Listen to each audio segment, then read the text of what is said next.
Hi, everybody. Today, my name is Amjad. I'm the Chief Data Scientist at Data Science Group. Today, I'm going to talk about the use of AI and machine learning in the field of anomaly detection in medical applications. So, a few words about the Data Science Group. We are a bootstrap company founded 6 years ago, and we have mainly two branches where we are working on. First one is the services branch, where we work on end-to-end machine learning and data science solutions in different verticals. Our clients range is very wide, from very small companies to corporates. And the second branch is the product one, where we have two main products: Evolve, which is mainly concerned about monitoring machine learning algorithms in production and track their performance and give some alerts when we detect some strange behavior. The second one is MD, which is a clinical feature store that aims at producing clinical features or clinically relevant features from medical records. So the motivation of this talk today is to discuss our work in anomaly detection in the field of medical device and medical record in general, because we know that abnormal or anomalies or strange behavior in medical records, medical devices, or human errors can cause very severe consequences and complications. And the use of AI and machine learning in such field proved to be very helpful in improving the healthcare quality given to patients, and also to remove some kind of the stress and the load that is imposed on the medical staff. And also, all the kind of smart medical devices that we have nowadays are calling for the use of machine learning and artificial intelligence, because they are collecting a lot of data, a lot of events that can be tracked and can be analyzed using machine learning algorithms. So the main objective of this project I'm going to discuss today is to develop some kind of AI and machine learning enabled system that can detect some kind of abnormal or strange behavior or errors or possible errors in medical records in an efficient way, or in medical procedure. So we know that medical procedure has two parts: the human part and the instrumental part, or the operational part, related to the medical device themselves. So the errors that we are trying to detect can be caused by human errors, like error in prescriptions, error in kind of drug that is delivered to a patient by a nurse or a medical staff. But the error can also be imposed or reduced by the medical instrument itself due to mechanical or damages, malfunction, software and hardware disease problems. So, as you said, medical errors in general, luckily enough, they are not very common. They are a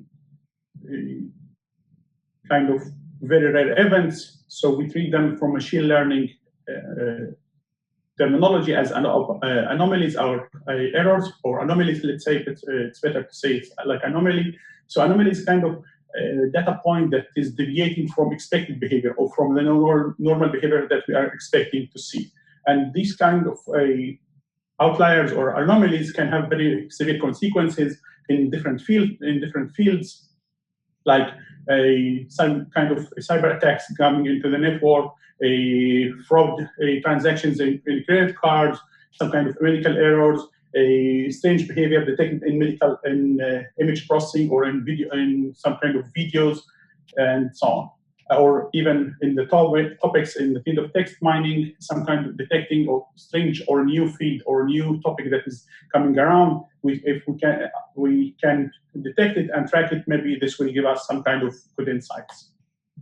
So the main problems facing anomaly detection in general, that the definition of anomalies is kind of not very well defined. It's kind of fuzzy. What is normal? What is abnormal? The boundaries between normal and non-normal usually are not very clear. So we should be careful of this. And also, we don't have usually a label that is indicating which data is correct, which data is an anomaly or incorrect. So this labeling to distinguish between them is not always available. And also, we have some kind of the data itself, the real data itself, can contain noise that contaminate the data and make it even more challenging to differentiate between anomaly and normal behavior. Also, we know that life is changing, everything is evolving, so even the normal data can change its behavior over time. So distinguishing between the old and the new correct data or normal data is a kind of another challenge that we should tackle when dealing with anomaly detection. So if we are talking about anomaly detection, we have different kind of types of anomalies. Usually, we can talk about point anomalies, which is a single point, as we see on the screen, a single point that deviates from the general behavior. That is what we call a point anomaly. We have contextual anomaly, that is a point that is deviating from a context. So a value that in some context can be correct, but in other contexts it can be incorrect, or it can be anomalies, like we see in the second graph here. So the low values, the first low value within a context of low values is kind of correct, but the second one, which is a very low value in the context of a very peak or high values, is not correct, or it's an anomaly. In collective anomalies, we are thinking about some kind of group of points that deviate from the general behavior of all the larger population. For example, if I had like a delay in the shipment of 100 items that I got, I ordered 100 items from different places, and I get delay in all of these 100 items, a kind of collective anomalies. There is something that causes all of these 100 points to deviate from the general behavior. So, depending, the methods used usually to detect anomalies can be split into supervised, unsupervised, or semi-supervised. If we have a label of error, if we have a notation of what is correct, what is incorrect. So, if we have the label, we can say afterward train a supervised machine learning algorithm that try to learn the mapping from the features or the attributes of the data points to the label that we are giving, which is anomaly and not anomaly.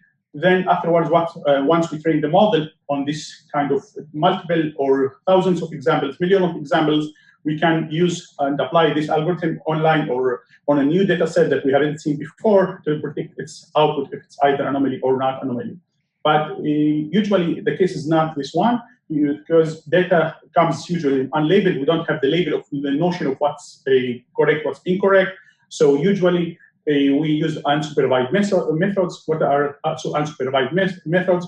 We basically try to say, okay, use some kind of statistics or machine learning algorithms that try to differentiate between groups, a group that is more look like or similar groups, a similar point that are the general behavior, and try to ask if some points are deviating from the general behavior, like using kind of distance metrics to see if these points are far from the normal group or from the density region, where we have a lot of density or big density, and other points that are like deviating and isolated.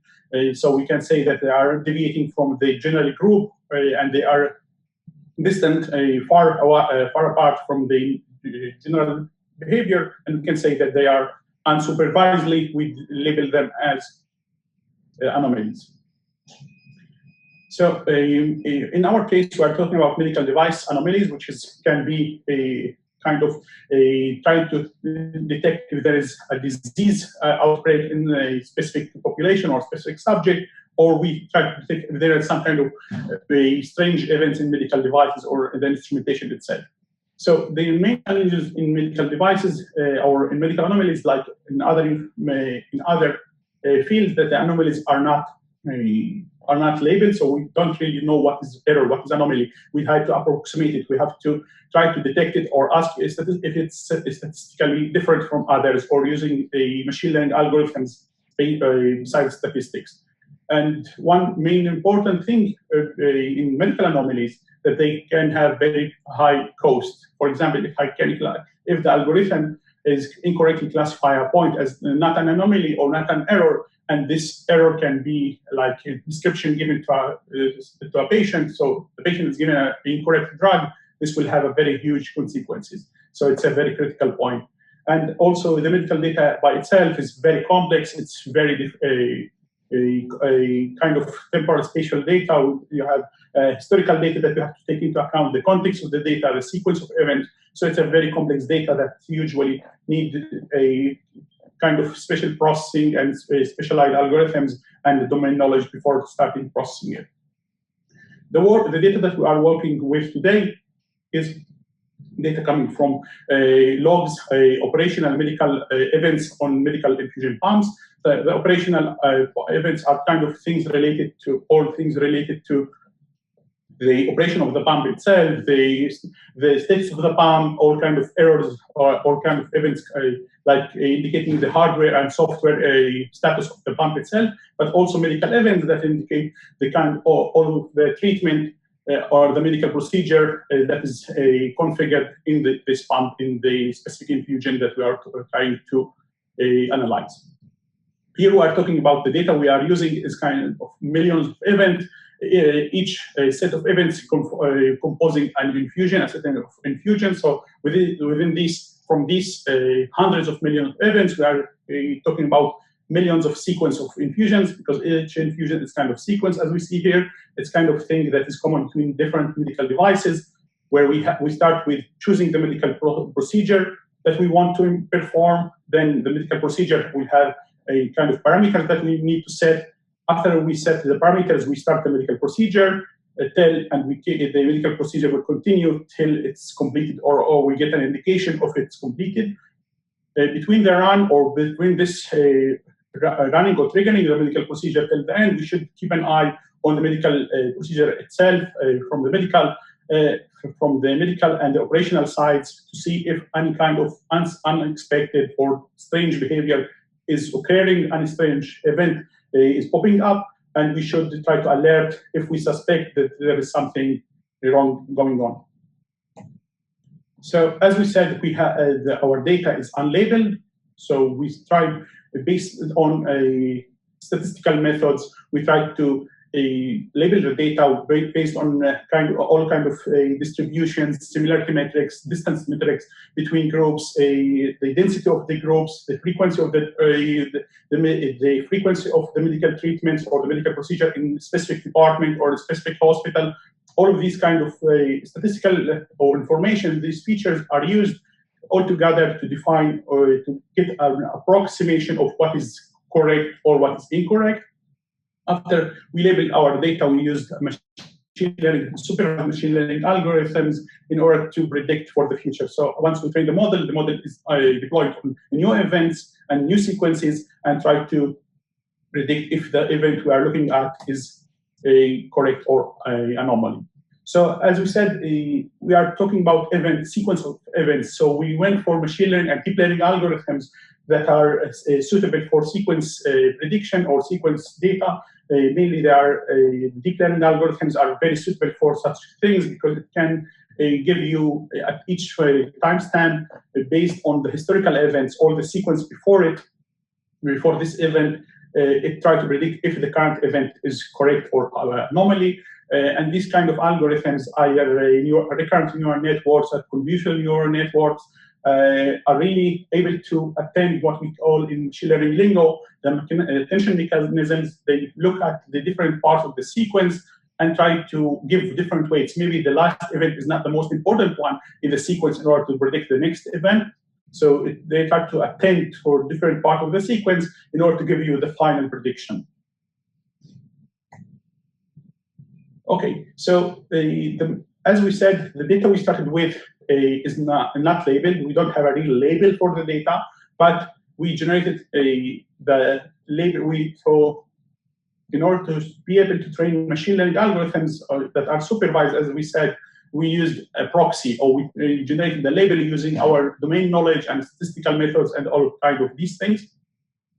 So the main problem here that usually the main target or the main label, that what is error exactly we don't know, so we need this kind of proxy. The proxy we are using a machine learning algorithm always should take into account domain knowledge. So what is the problem we are trying to solve? You can't define what is a medical error or what is an error in medical procedure without consulting with medical staff, with the domain experts, in order to see what are their insight, what are their input about what is an error. So your formulation of the proxy should incorporate domain knowledge, and also we should take into account what kind of machine learning algorithm you are going to use there. It's an error that is based on sequence or previous event or independent sample and so on. So, and the proxy that you are using should also be some kind of giving an indication, or it's an indication if you say that there is an error, the proxy that you are using also should tell you why this is an error, or what are the attributes that cause the algorithm to think that this is an error. So you should have some kind of insight and be able to take an action based on the target you are predicting, or the proxy target that you are predicting. So maybe this is the main important thing in the work, using a human in the loop or human feedback in order to refine your proxy. For example, we started with a proxy, a crude proxy or very general proxy of what is medical error based on very common examples that we are saying. Once we label the data, we send, as we see in this loop, we define the proxy, we try to predict such proxy. We send our prediction to the medical experts to receive their feedback. Based on their feedback, we can, say why my model is not detecting such event, why it's detecting other events, and so on and so forth, and try to, with their feedback, try to see and evaluate our proxy and refine it. So make our proxy better and better, or approximating the real target that we are running after, using the domain, the feedback loop from the domain experts. Also, the domain experts' feedback, besides refining our input, our target or proxy target, will help us refining our features, our feature space. For example, if we can see that my algorithm is always, or most of the time, is incorrect in giving incorrect predictions in specific departments or specific hospitals or specific kind of medical procedures, maybe we are missing something. We are missing some features that we should enforce our model with in order to catch such events. So based on the medical evaluation or medical feedback, we also can analyze the errors of our model, understand the errors, which is also important. Besides understanding the good cases, also understand the bad cases of the model, and refine the feature space that we are feeding into our model in order to give better prediction. So the medical feedback is really very important in order to refine your proxy, because in our work we sometimes say that all targets are bad, but some proxies or some targets are useful. So you want your proxy to be more and more useful over time in order to really approximate the real target you are looking to reach. And also using the medical feedback help you refine your feature space, because this will help your model to improve and will help you also giving explainability to the predictions of your model. So this method on medical procedure of infusion pumps already implemented with our partners in that is working in this field, and the machine learning model is already showing superior performance over the simple rule-based engines that were deployed before. And the most important thing that the performance of this model is evaluated with medical staff, and it incorporates medical knowledge, which is very important in such field, because you want to explain the prediction based on something that the doctor wants to know, and you want to refine your target based on their knowledge. And thank you very much. That's it for today, and I will be happy to receive the questions, comments. Thanks.